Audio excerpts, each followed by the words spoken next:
Bismillahirrahmanirrahim. Assalamualaikum warahmatullahi wabarakatuh. Selamat datang ke podcast BTZ. Alhamdulillah. Dan video kami seperti mana biasa dibawakan khas kepada anda oleh teman-teman kami di Hartanah Bros.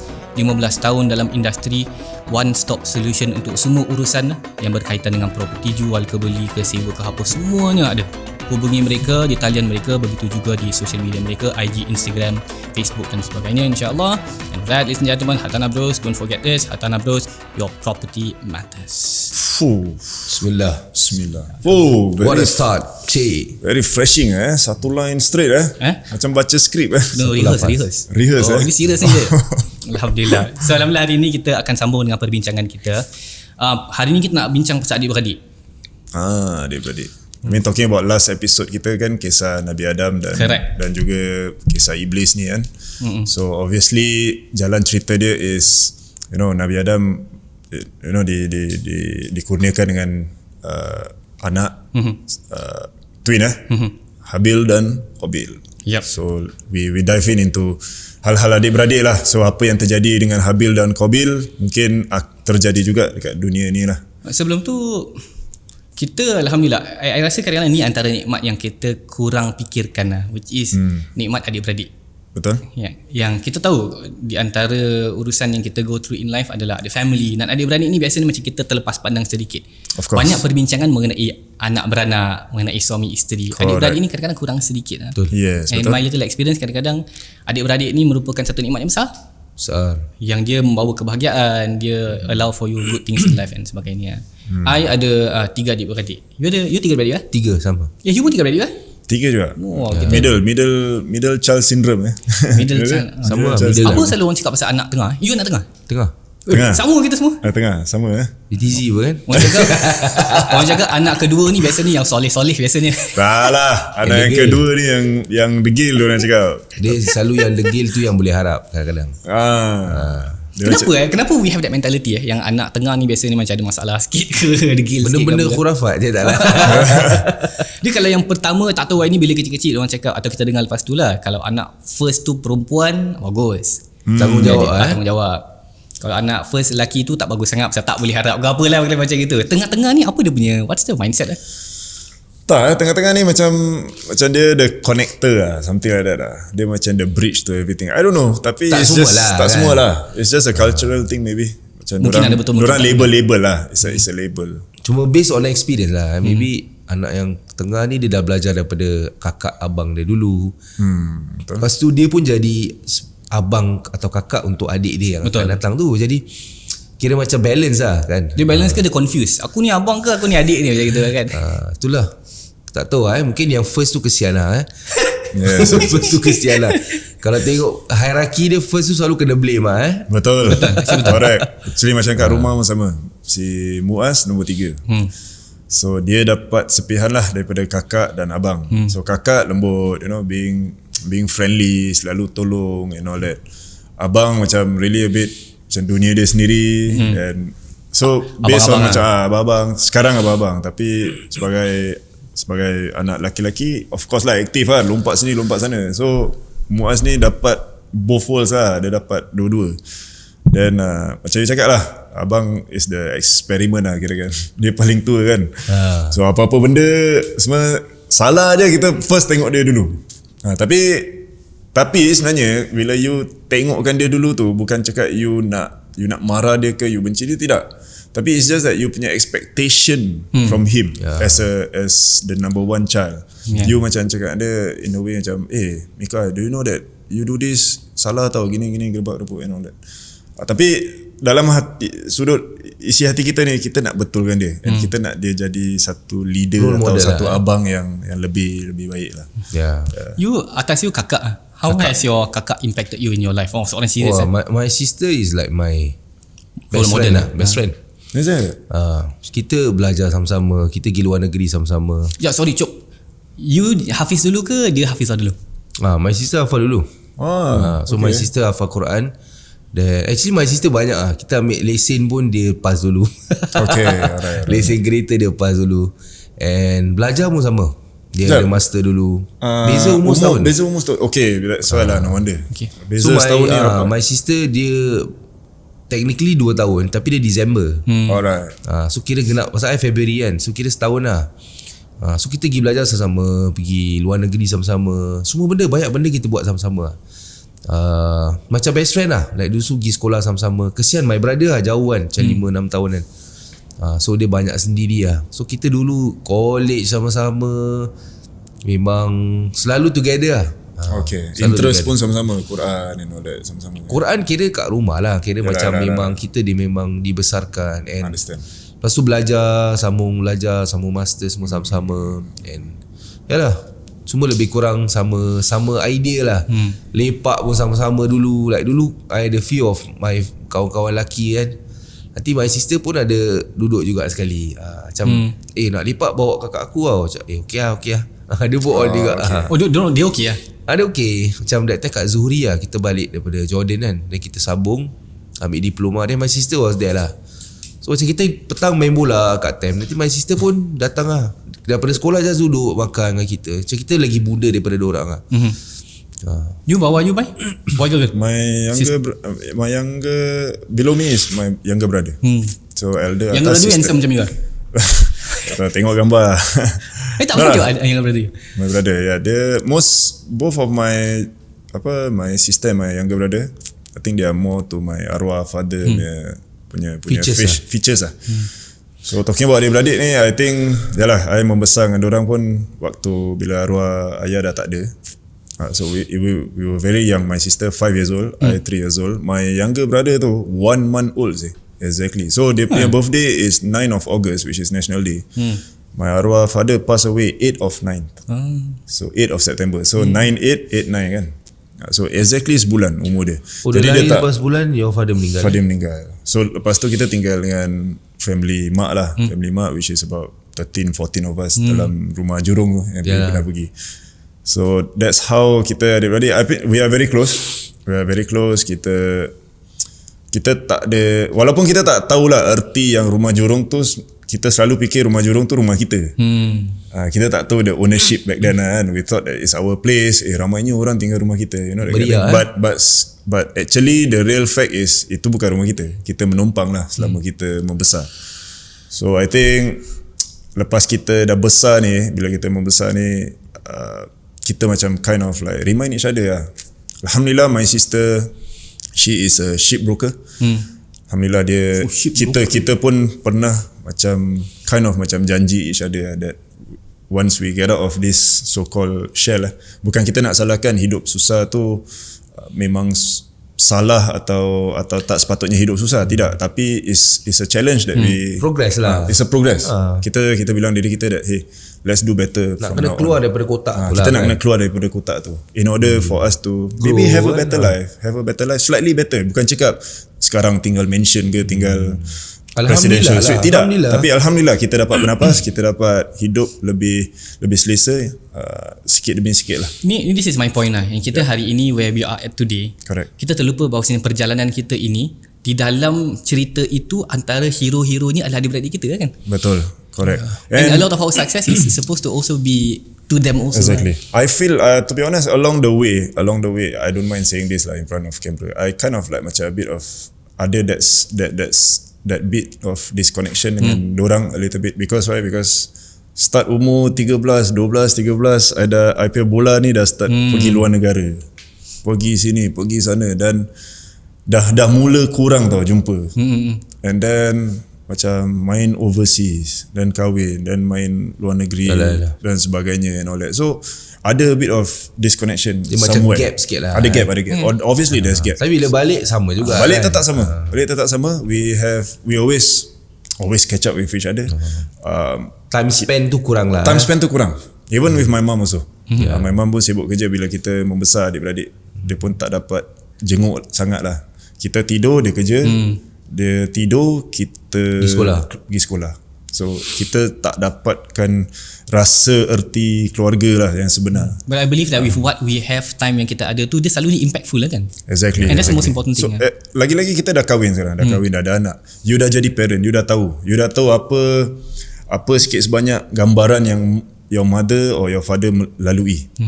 So that is something that macam of course reflect on you lah. It's kind of like macam kasih you this flashback to say that this is what your father go through, and this is the level of sacrifice that kita parents have to put lah.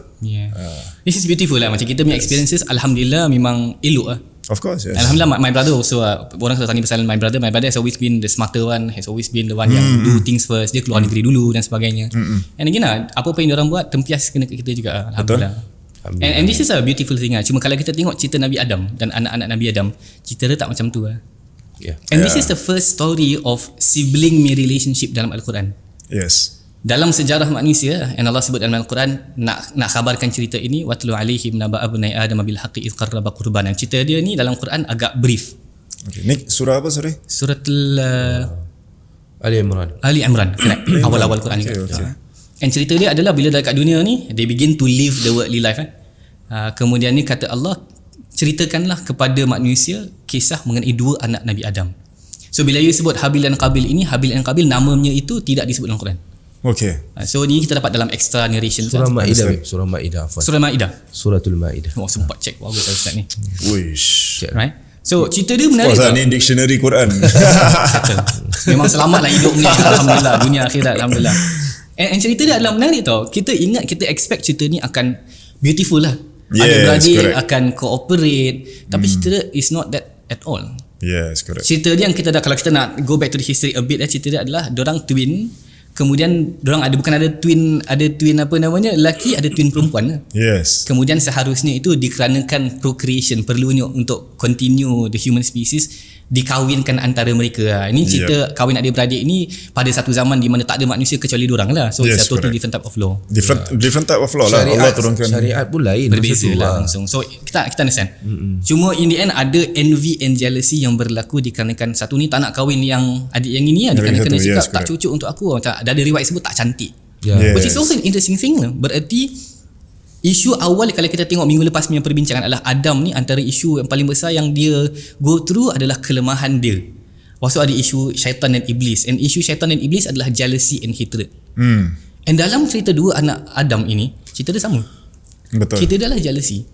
So patut tu lah minggu lepas kita cerita kan, antara masalah yang paling besar yang manusia lalui tak lain dan tidak bukan adalah envy and jealousy lah. Exactly. I mean that you cannot avoid that lah. That happens in today's world as well. Even adik-beradik also. Adik-beradik itu dia irony lah. Dia berlaku di dalam adik-beradik. Exactly.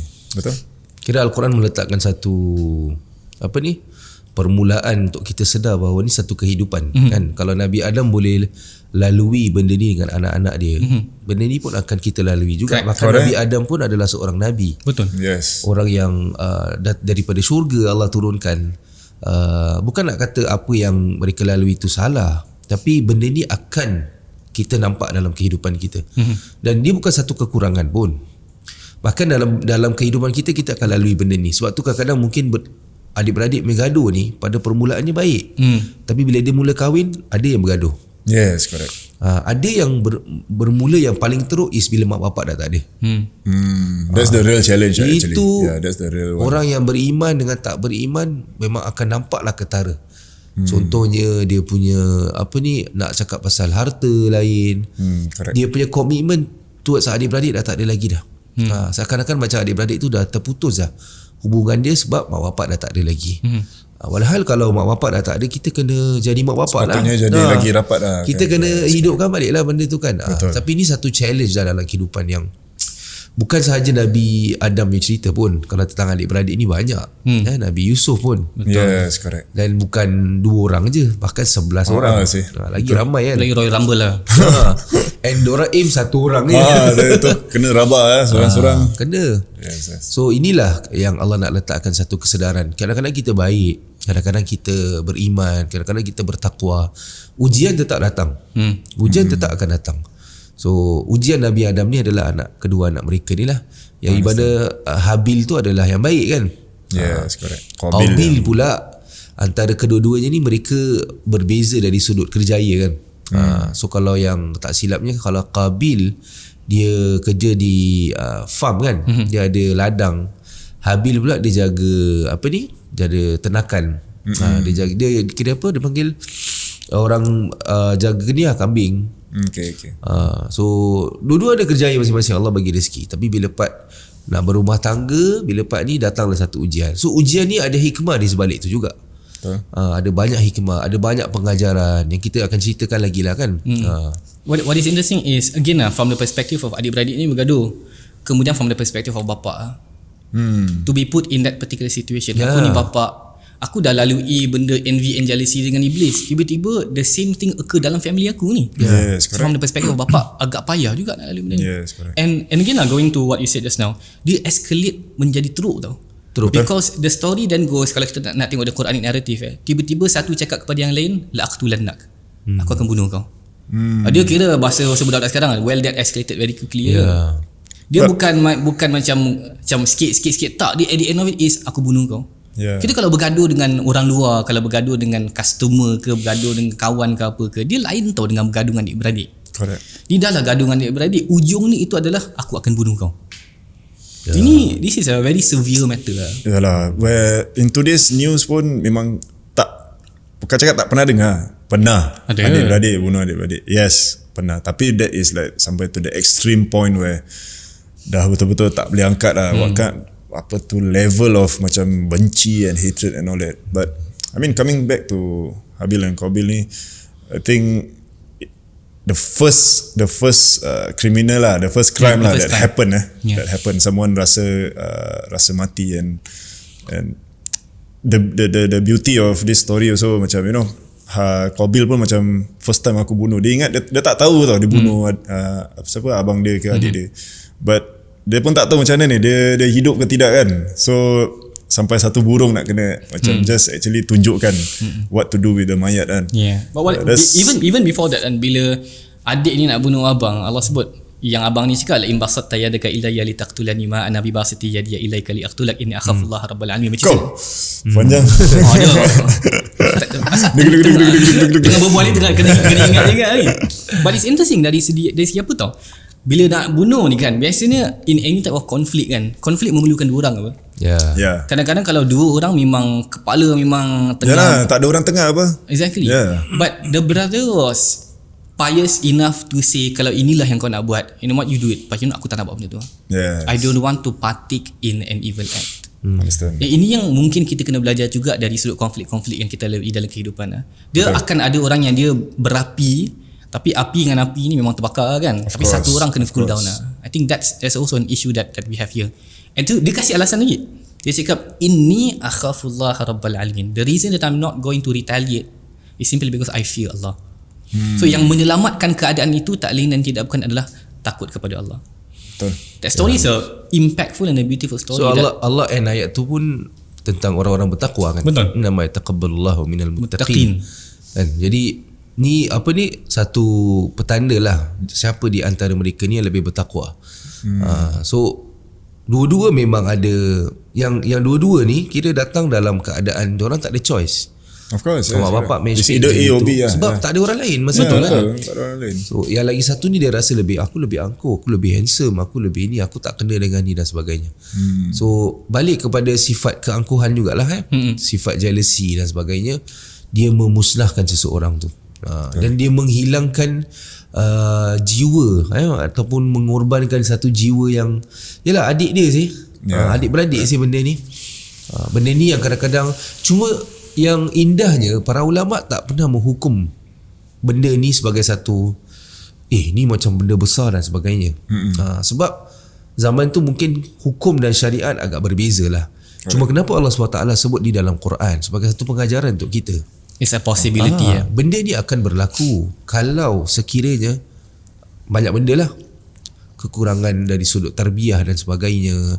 Yalah kadang-kadang orang cakap ni bapak dia Nabi pun. Yes, Nabi je kena macam gini. Yes, manusia juga lah. Maknanya dia mungkin ada kekurangan dari sudut macam mana dan sebagainya, ataupun daripada sudut bagaimana kita tengok Nabi Adam juga waktu kira tergoda dengan iblis pun kan. So semua ada dia punya kaitan lah.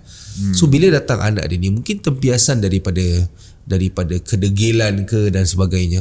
At the end of the day, ini adalah satu cerita sejarah yang Allah nak tunjukkan at the end of kehidupan Nabi Adam ni berlakunya satu jarimah yang paling pertama lah. Satu jenayah yang tak disangka-sangka yang berlaku antara adik-beradik dan berakhir dengan kematian. Satu mati, Lagi satu macam dah tak percaya. Macam you cakap tak percaya. Betul ke aku dah bunuh ni? Kan betul ke aku dah ni? Macam tak sangka yang dengki dan jealousy tu boleh berakhir dengan kematian. I think that's the lesson that do not ever underestimate jealousy and hatred. Dikarenakan jealousy and hatred ada certain level of kalau kita tengok zaman sekarang, jealousy ni boleh end up dengan main bomo. Betul. Dengan sihir menyihir orang. Betul. Dan kadang-kadang orang gini tau baik. Babe, aku tak dia niat nak bunuh dia. Cuma bomo ni hantar lebih sikit dosage dia kan. Dosage dia. Wow. Yes, kau main dengan jin babe. Allah. Kau tak main dengan manusia babe. Bismillah. Sebab tu bila Allah kata wa min syarri hasidin idza hasad. Kita baca dalam Quran, Allah kata dan seburuk-buruk bila ketika orang tu berhasad. Ketika dia melakukan hasad tu lah. Hasad ni dia bermula dengan tak suka. Lepas tu dia akan start, kalau keimanan dia kurang, dia akan mula gini lah. Bertambah lagi lah. Tambah pergi jumpa sihir, bomo dan sebagainya. Dan dia end up, niat pada awalnya, dia tak nak matikan orang tu pun. Yes. Cuma nak ganggu je dia. Kononnya lah. Macam nak tengok dia nak tengok dia suffer lah. Sebab kalau memang niat dia mati, confirm dia tak boleh tidur dia. Betul. Dia macam tarik sikit lah demi ni. Tapi tak sangka yang benda tu boleh buat maut. Sihir semua yang kita kenal memang akan buat maut pun. Kalau misal kata ada sihir yang memisahkan suami isteri lah. Betul. Sihir yang I ada few student yang lalui benda tu. Dan muka orang pun gelap. Kadang-kadang badan orang macam the wife pun busung. Dia busung kan. Macam perut dia besar. Dan ada yang please macam stop all this lah. It's too much lah. Ni bomo and all that. And the sad part is banyak kisah-kisah yang dapat sihir ni berlaku antara keluarga. Adik-beradik pun. Adik-beradik, anak beranak. Hatta dalam cerita Harut dan Marut, bila Allah cerita mengenai asal sihir tu kan, Allah explain kat tengah-tengah tu, di antara yang paling frequent adalah ma yufarriquna bihi bainal mar'i wa zawji. Biasa orang pergi bomo ni memang nak pisahkan orang lah, khas dia di antara suami dan isteri. And this is exactly what happens to dia. Paling common lah. Paling common. Hantar telur lah. Apa telur 77 lah. Apa benda tu lah. Sekarang lagi baik baik. Boleh WhatsApp dengan jin. Oh serius lah. Serius lah. Diorang ada macam gitu. Kira yang satu orang ni tukang jaga jin ni kat gunung. Nanti diorang WhatsApp macam mesej lah, duk ni kenapa macam lambat ni dia ni nak sampai, macam gitu lah. Serius lah. Dia ada tracking lah. WhatsApp lah. Ada tracking macam Grab. This is what I know about the Arab punya style lah. Tak kira lah negara apa, tapi I pernah menyaksikan sihir punya yang berlaku kat negara Arab. Sampai kat luar rumah you, kalau let's say dia tak suka dengan you, diorang boleh paku pokok kat depan rumah you. Dan syekh dia akan datang, macam check lah, macam korang nak berubat, kenapa bini dia asyik meraung, anak-anak nangis.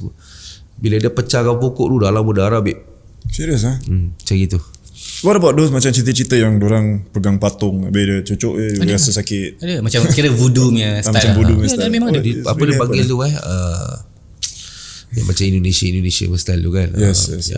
Benda tu daripada dulu lah. Dah ada. Kalau I ingat macam dalam cerita, dalam movie kita tengok. Cuma tu kira dia describe sini you, okay, aku cucuk ni, jadi dia rasa macam itulah. So jin yang akan buat lah benda tu. Jin yang akan buat. It's dangerous lah. Kan Nabi sebut kan, siapa yang mana kahinan, siapa yang pergi dekat bomo ke apa, pergi kemudian percaya dengan bomo, he has already disbelief in Prophet Muhammad automatically. Serius lah. Siapa yang pergi, belum buat sihir lagi tau, pergi je, mula percaya, disbelief in Prophet Muhammad. It's that dangerous. Dia Nabi belum lagi declare dia. Nabi tak akan nak mengaku dia ni bukan umat aku. It's as easy as that. In all honesty, kita kadang-kadang fikir ini kita zaman 2022, manusia dah seharusnya lebih terpelajar, orang dah advance, orang dah seharusnya lebih baik. Correct. Tapi kita fikir balik, benda ni masih berlaku lagi lah. Rabak tau. Kadang macam sebenarnya I suka macam I suka apa ni kan, kena sambung betul-betul kan. Ni cakap clear. I suka cincin-cincin. I suka cincin batu and all that. Not really those sunnah lah, cincin sunnah. I mean style lama-lama. I suka. Tak okay. Tapi yalah, kita pernah dengar cerita juga cincin ni ada isi lah, ada tu lah and all that. I pun pernah dengar lah macam member cerita, macam you tengah dalam keadaan susah, benda dalam cincin tu akan bantu you. You punya macam so called macam partner berdamping something like that lah. So tengok babe, you tengok dekat kadang kat tempat-tempat yang diorang jual ni semua beribu juga. Dan kadang tak tahu juga. Ni danger syaitan benda-benda macam ni, it works tau kadang-kadang. Okay. But our principle is just because something work does not mean that it's true. Betul. And just because it's work does not mean that we can do it also. Yes. Ada satu riwayat Umar bin Khattab. Umar ni zaman dia di antara benda yang berlaku adalah penaklukan Mesir, the conquest of Egypt. Now Egypt is a totally different culture daripada tanah Arab apa. Yes. Egypt ni pelik lah hari ini pun kan, dari sudut dia bukan Arab tapi dia step Arab. Boleh cakap macam gitu tak? Pasal dia Afrika apa? Dia Afrika. So dia is a Arab speaking nation in Africa. Okay. Kan? Bila kita pergi kat sana ni dia macam-macam. Hari ini dia ada Arabnya, ada Afrikanya. Tapi kalau orang dia dengar aku bukan Arab, dia fed up sih. Marah. And I duduk Mesir ni kan, kalau cakap benda ni memang kena pukul lah. Tapi and diorang lepas tu occupied by the French. So dia punya culture ni very mix very mix. Okay. So confusing lah. So pada zaman dulu, zaman Umar, bila diorang takluk benda tu, yang takluk Mesir ni Amr bin al-As radhiyallahu an. Di antara favorite dia kan. Amr bin al-As bila dia takluk Mesir ni, dia cakap culture tempat ni memang beza. Okay. Tak macam orang Arab lah kan. Antara benda yang diorang buat adalah bila air kemarau, Sungai Nil tu tak mengalir, kering. Antara benda yang orang-orang Mesir dahulu buat adalah untuk offer a sacrifice. Bunuh anak dara, campak ke sungai, air naik. Serius lah? This is recorded. It's a ritual or? It's a ritual. It's a ritual.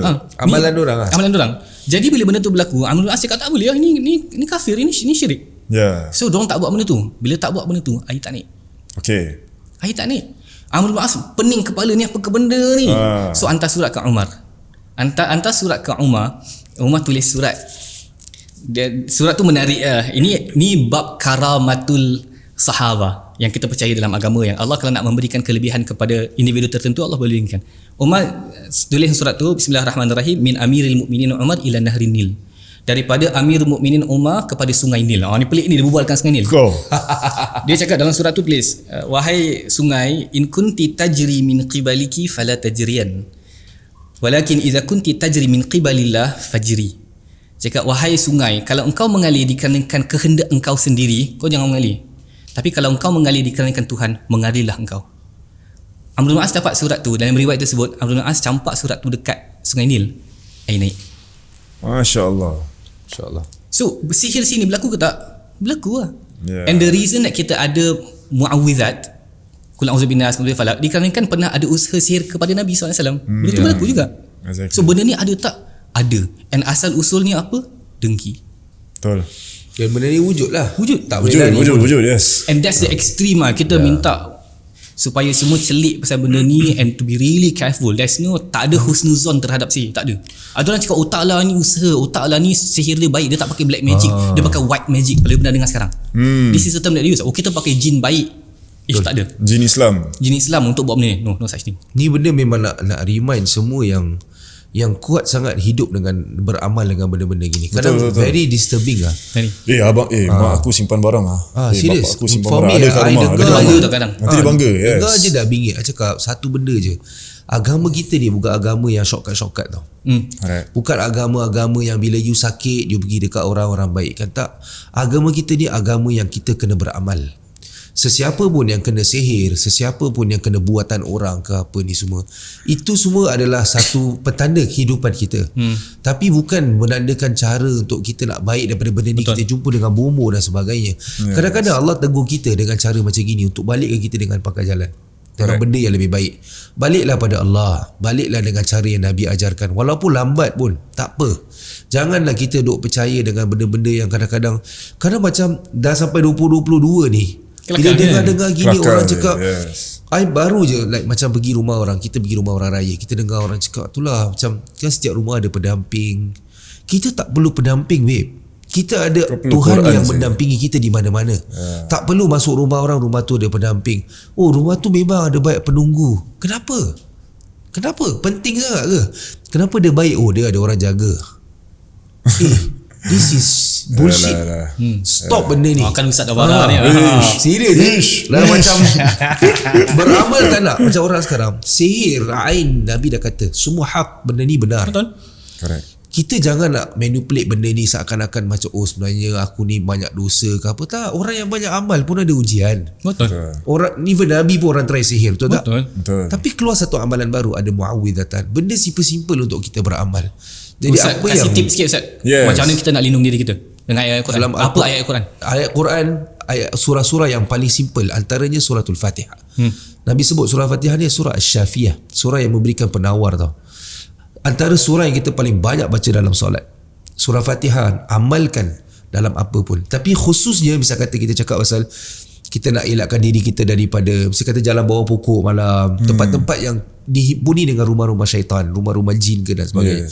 Maghrib kita jalan, amalkan dengan a'udzu bikalimatillahi tammat min syarri ma khalaq. Ini Nabi amalkan ayatul kursi. Betul. Lepas tu al-muawwidzat, surah-surah yang simple aja. Yang paling pelik, hari-hari orang DM saya kat Instagram tanya, ustaz ada tak ayat eksklusif? Ayat power, orang cakap ayat power. Dalam Quran, Nabi SAW akan berikan satu amalan yang kita dah selalu amal dengan dia. Dan amalan tu semuanya mudah. Cuma orang kita ni suka benda-benda yang misteri. Mistik Betul. Benda pelik. I tak pernah dengar ayat as simple as kita cakap terima kasih dengan orang, jazakumullah atas apa begini, tiba-tiba ada keluar ayat baru. Oh, ni ayat sebenarnya lagi special, lagi erti dia lagi mendalam. Tapi bila tengok balik, ya Rabbi, ni ayat pasal cerita seseorang tak kena pun dengan story ni. So bukan kita nak cakap untuk orang yang tak tahu tak apa, tapi beramal dengan benda-benda yang Nabi ajarkan. Sebab tu kadang-kadang tak sampai kita punya doa ni. Correct. Sebab kita tak beramal dengan benda yang autentik. Betul. Padahal basic je. Basic. And cukuplah, berhentilah dengan beriman dengan benda-benda yang kita ni dijagalah. Kita ada Allah. Satu je kita nak kena beriman bahawa tak ada orang kat dunia ni, siapa pun yang tidak akan mengetahui tentang ghaib melainkan Allah. Betul. Allah dah kata la yaqul inna la ya'lamul ghaiba illa Allah. Tak ada benda yang, tak ada sesuatu pun, manusia ke jin ke siapa yang mengetahui tentang ghaib. Even Nabi pun tak tahu melainkan Allah. Confirm dapat DM dia macam ustaz ada ayat-ayat pelaris tak untuk bisnes untuk apa. Ini kemarin ada confirm orang dia confirm nak go through custom. Dia cakap, ustaz, kalau bawa benda balik dekat Singapore, kalau tak boleh bawa balik ayam, daging ke apa kan. Dia cakap ada orang cerita kat saya, kita kena baca sumum bukbun, lepas tu tiup buka muka ICA officer. Tak apa, kalau tiup kan, saya tiup semua body muka jadi anjing juga. Kalau kena kerja anjing, itu sama juga kan. Benda-benda ni again this is us trying to invite people kita balik belajar agama lah. Yes. Bukan kita nak ketahukan. Tak. Tahu sikit lah. Tak. It sounds funny when you are not practicing it daily, like you are not, macam you tak tahu the real knowledge, dasar dia apa, how to do it, when to do it. Sedih sebab orang-orang kita ni suka pada sedih sebab apa tahu, macam diorang nak benda shortcut. Tapi fokusnya beramal dengan agama tidak. Shortcut dia bila kita suruh dia, kadang kita tanya macam mana solat. Okeylah, solat okey. Exactly. Bila I come say, I belajar ruqyah dan sebagainya kan. Kita punya guru kita ajar kita, bila kau ada orang komplain ada gangguan dan sebagainya, soalan pertama yang kita kena tanya adalah, kat rumah ni solat Jumaat tak? Betul. That's the first question. Dia cakap, kalau belum buat benda tu, kalau belum solat dengan betul, balik kau belajar solat dulu. Nanti aku tolong balik. Basic. Itu je. You mengharap 10 tahun you tak solat, tiba-tiba you kena gangguan, satu hari you solat baik you ingat apa, senang sangat ke apa? Orang bertahun-tahun doa untuk dapat benda, lepas 20 tahun 30 tahun baru Allah kabulkan. Bukan maksudnya Allah tak kabulkan, Allah dah kabulkan, tapi Allah tahu where is the best time for you. Tapi kalau you doa terus dapat, you takkan value doa tu. You faham tak? You dah 10 tahun tak solat, yelah saya hari-hari doa, berapa hari-hari doa, berapa kerap you solat tahajud, dan orang tak nak go through this. Dia itu yang sekarang terus terang. Betul. Macam benda yang melecehkan lah, in a way lah. Macam alamak, banyak benda sangat aku nak kena buat, something like that lah. And disebabkan itu, tukang-tukang ruqyah makin viral. And tiba-tiba Singapura jin makin banyak. Tiba-tiba sebab antara benda lah, ni saya nak, bukan apalah, sebagai sahabat lah, kita kenal kawan-kawan kita yang buat benda-benda ni semua dan sebagainya. Baik untuk kita didik mereka siapa yang kena ni, tapi at the end of the day, please lah educate masyarakat kita, bukan setakat berikan servis je. Educate masyarakat kita supaya mereka tahu agama kita ni bukan sekadar memanggil ustaz untuk baikkan dia. Syekh kita dulu cakap ruqyah yang paling baik is self ruqyah tau. Berarti bukan orang baca untuk kita tau, kita baca untuk diri kita. That's the best. Because kalau you panggil orang, bukan kata tak bagus, ada orang tak tahu ngaji, okay. Tapi as a orang yang bawa ar-raqi, tukang orang yang meruqyahkan orang, kita patut educate dia supaya dia beramal dengan agama kita. masuk sepenuhnya dengan agama kita. Takkan bila kita dah balik dia tak beramal, lepas tu kena ganggu, oh tak apalah ustaz ada, itu dah macam lotang babe. Yalah. Itu dah macam agama-agama lain. Quran ni certain timing je panggil. Ustaz ni certain timing je panggil kan. Betul. Tak boleh macam gitulah. So Allah sebut dalam Quran, "Falyawma nansakum kama nasu liqa'a yaumikum." Hari ini aku akan lupakan kalian seperti mana kalian melupakan aku. Sama juga benda-benda ni. Dah 10 tahun kita dah lupakan Allah. Tiba-tiba kau balikkan Allah SWT. Ada juga perjalanan yang kadang-kadang di blok dari sudut amalan-amalan kita. Build balik benda tu. And Allah SWT bila kita start balik, Allah punya hati terbuka, Allah punya rahmat ni seluas-luasnya tau. Kadang ada ujian ni Allah nak kita balik dengan jalan Allah. And banyak orang yang dah buat.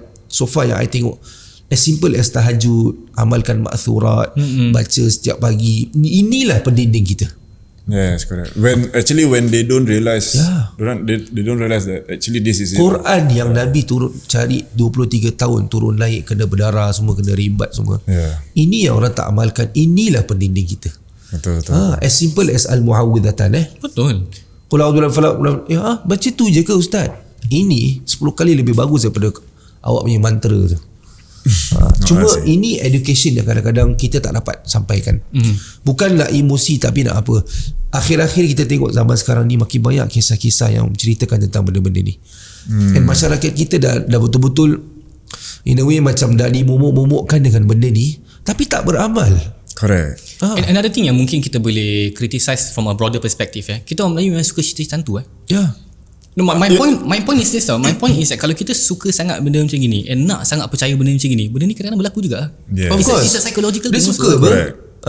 Padahal takut tau, tapi tengok juga ada macam sengit-sengit tengok, tapi nak juga tengok. Kalau bila kena terkejut macam step terkejut. Macam kau memang nak tengok benda pasal nak kena takut. Kalau kat negeri Arab tak laku cerita tu. I selalu cakap all civilizations kan, demi hantu-hantu dia sikit tau. Masalah ni hantu sikit lah, ada beberapa masyarakat Cina ke masyarakat India ke, Melayu punya hantu ni panjang ni hantu kita ni. Sikit benda ada hantu. Macam dah part of our life Pasal kita yang mengundang kadang benda ni. Maaf cakap kadang-kadang. And itu yang kasih dia punya description Betul. Okay, pocong kena gini, berjalan kena gini. Jadi jin ni dia menyerupai. Dia boleh datang ala. Kau nak sangat macam gitu lah, aku kasih datang. Yes. Jadi macam benda tu macam betul lah pocong. Padahal kalau gini negara lain tak ada. I dekat negeri Arab selama 15 tahun I duduk. Sumpah bhai, I tak faham erti takut apa. Sebab I tak pernah rasa cerita hantu ni betul. Okay. And bila tengok orang Arab macam like kita tinggal, I dulu sekolah nanti kena turun bawah bukit, nanti jalan kat depan kubur semua tau. It's like normal tau. Tak pernah rasa macam takut sebab tak ada cerita hantu. Betul. And cerita hantu tak laku. Betul. And orang bila cakap pasal hantu, macam orang tengok you macam kau biar betul sih. Benda ni wujud macam takkan in the Arab pun lah. Kalau kita tengok naratif cerita hantu kan, naratif cerita hantu semua sama apa? Cerita hantu adalah ada group of people pergi dekat satu perjalanan, tiba-tiba terstuck kat tu rumah ni nak cakap rumah ni berantu, tiba-tiba nak masuk, nak explore, tiba-tiba kena ganggu, yang kena ganggu cari ustaz, sama kan? And gambaran kubur tu memang ngeri dan sebagainya. Kita padahal where do we have that imagery? Kita yang sengaja buat benda macam ni kan, mana kita tak kena. Wah, dia main culprit ni tak lain dan tak bukan is our best friend, not best friend. Is Iblis. Ini kerja dia lah sebenarnya. Link dia cantik kan? Link dia cantik. Allah nak cerita Adam ni awalnya Iblis. Awalnya Iblis. Dan sampai cerita anak-anak Adam, Iblis juga. Correct. Sampai kepada benda-benda macam mana spider web dia spider web gaduh, adik-beradik, selisihan faham, manusia buat dosa and all that. Number one dekat atas ni Iblis. And one thing ni kalau kita boleh close, nampak macam panjang ni kita kan. Tak apa. The issue is apa tau? Kita kadang-kadang rasa yang Iblis ni kuat lah sangat. Hantu ni macam kuat lah sangat. Padahal ayat Quran ajar, Nabi ajar kepada kita, benda-benda ni kita baca insya-Allah terlindung. Tapi kita memang pemikiran mengenai hantu ni, hantu ni tahu semua benda. Hantu ni boleh buat kita macam gini. Ada banyak benda dalam dunia ni yang lebih susah kita nak halau. Macam apa tau? Macam lipas. Random lipas betul. Yalah, practical benda lipas practical. Lipas ni halau pun yang susah. Syaitan baca ayat kursi, insya-Allah dia lari. Kan? Kita apalagi benda ni kita tak nampak. Benda kepercayaan lah. Benda ni susah nak cakap sebab masyarakat kita dah dibiasakan, dan benda ni jadi satu benda yang best tau. Sehingga kan apa? Sehingga kan orang-orang yang paling expert dalam jin ni tak payah sembahyang. Ada yang berbual macam gitu kan. Serius Sampai macam dia ni boleh nampak jin babe. Mestilah kau tak solat, kau dah sama level kan dia. Macam-macam benda kau boleh nampak. And orang bangga dengan dia boleh melihat alam lain, dan sebab itu adalah permainan syaitan. Jangan pernah kita sangka yang Allah tu boleh buka mata orang nampak alam lain. Allah dah sebut dalam Quran, walau arakum kathiran la fashiltum. Kalau aku nampakkan kalian banyak benda yang sepatutnya kita tak nampak ni, kita tak akan boleh hidup kat dunia ni. You jalan ni nampak hantu.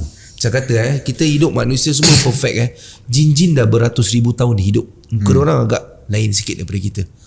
Jalan you nampak makhluk lain, nampak roh-roh lain. Dengan cerita-cerita sekarang yang berlaku juga you boleh hidup? Tak boleh. Tak boleh lah. That's why Allah sebut, bila orang sebut benda ni adalah satu perjanjian dia dengan jin. Bukan tak boleh buka mata dia, tapi jin tengah buat satu permainan untuk dia. Seakan-akan macam ni dia panggil talbis iblis juga ni. Permainan maknanya dipakaikan dengan pakaian iblis. Macam show lah, macam show. Macam I'm showing you something, entertainment lah. At the end of the day, dia akan kata apa? Inni bari. Aku tak tahu aku nak buat apa. Bukan salah aku, salah kau lah. Kau percaya apa?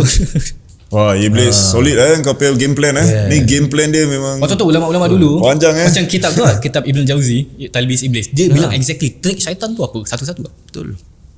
Dia perangkapkan you, terus dia cakap bukan aku. Antara trik dia yang paling besar zaman kita ni adalah orang yang nak berubah selalu tak jadi berubah sebab dia rasa diri dia banyak dosa. Bila dia duduk aja, aku banyak dosa lah. Itulah nak pergi masjid tapi aku banyak dosa. Itu permainan iblis. Antara talbis iblis yang paling jadi lah. Bila you nak baik je, nampak orang baik je, tu aku kotor gini. Siapa cakap kau kotor pun? Kau yang cakap diri kau kotor. Yes. Tak, mungkin tu satu firasat dia yang dia rasa dia kotor, tapi sebaliknya sebenarnya ni sebaliknya seharusnya kau lebih okeylah aku try lagi. Tapi patutnya kau makin dosa makinlah kena dekat. More reason untuk pergi masjid. More reason. Yes. Pada depan aja saya takkan kita macam just because of badan kita kotor, this few steps. Betul. Macam like I said to my friends also, some of them they ask me macam, baik, aku selalu macam rasa nak pergi umrah, aku nak pergi Mekah, belum ada panggilan lah. Tapi aku rasa macam ni aku belum dapat dia punya message, aku belum dapat seru dia. Aku cakap, babe, kalau kau sorry to say, then you want to wait till when? We always selalu kadang mak cakap, when we accident, when we benda berlaku, benda buruk kan, kita selalu gunakan benda tu sebagai macam hidayah lah. Kita macam satu panggilan. Betul. Whereas actually sebenarnya I cakap dia, okay, if that is what you feel, pergi umrah, just book the flight, anggapkan satu tu, that's ibadah, yes, tapi kan sunnah kan, anggap tu sebagai history metric. Anggapkan tu satu trip macam you nak kenalkan lebih what's going on in Makkah. First step. Your first step, because at the end of the day yang wajib is buat haji kan? Tapi tu members takkan suka lah. Yeah, of course. So that's how I answer them lah. In a most practical way that I can, so that dorang faham layman lah. Dorang tak nak pergi umrah? Tak, dorang nak, but same reason also. Dia say aku rasa badan aku rasa belum cukup 5 waktu and all that. Babe, aku pun rasa macam tu. I pun rasa macam tu, to be honest. Siapalah perfect sangat? Tak ada, kita semua rasa gitu pun. Exactly. Siapa yang rasa diri dia hebat ni? Yes, Allah pun sendiri cakap, fala tuzakku anfusakum, jangan rasa diri kau ni suci. Yes. Tapi if you decide to say that, kalau you cakap, ya Allah, aku nak pergi umrah ni, aku nak, mudah-mudahan kau bukakan hati aku. Betul. Kau bukakan hati aku. When you take the first step, Allah will support you the more steps. Macam-macam tau orang cerita, kalau aku belum bersih, kalau pergi Kaabah, aku tawaf, aku tak nampak Kaabah. Apa cerita ni? Ada kisah-kisah yang berlaku gitu. Kita tak nafikan lah. Mungkin Allah SWT ada hikmah, tapi at the end of the day, kita tahu kita makin banyak dosa. Itulah tempat dia. Betul. Itulah mungkin kat Singapura ni pergi masjid tak insaf. Pergi Masjidil Haram balik, InsyaAllah insaf. Banyak orang yang dah buat benda tu. Kalau tak insaf juga, cuba lagi. Sebab dia berjaya, kita memang pendosa. Betul. Tapi sebaik-baik orang yang melakukan dosa, Nabi kata orang yang bertaubat. Dan Allah SWT tidak menunggu untuk you tunggu seru daripada Allah. Allah kata, Inna Allah la yughayyiru ma biqaum. Allah tidak akan berubah satu kaum hatta yughayyiru ma bi anfusihim, melainkan dia berubah diri sendiri. Disebabkan apa? Semua yang kat depan mata kita ni semua dah terang, bhai. Hidayah semua dah ada. Orang cakap pasal petunjuk hukum ni, cakap pasal ni, babe, semua dah terang. Apa alasan lagi? Nabi sebut dalam hadis, innal halala bayyin. Sungguhnya halal itu terang. Wa innal harama bayyin. Dan haram pun terang. Maknanya dia terang, dah jelas dah. Benda yang patut buat, benda yang tak patut sikit je. Betul. Yang banyak tu banyak. So lakukan benda yang kebaikan yang Nabi katakan ni semua. Jadi tak ada alasan. Bukan, it's just us. Jangan blame Allah. Dia orang selalu blame Allah. Itulah Allah belum hantar aku seru. Tapi banyak betul seru kau pergi tempat lain. Betul tak? Pergi Paris seru lah. Eiffel Tower seru. Vegas ke apa. Tak pernah orang cakap seru. Tak pernah orang cakap kalau kau belum bersih kau pergi Paris nanti Eiffel Tower tak nampak. Tak ada pula kita begitu. Seriously panjang cerita ni. Okay lah, Alhamdulillah. Please do closing. Alhamdulillah, mudah-mudahan apa-apa yang kita discuss ada manfaat insyaAllah. Panjang perbincangan kita boleh sambung di next video insyaAllah. Thank you semua. Assalamualaikum warahmatullahi wabarakatuh.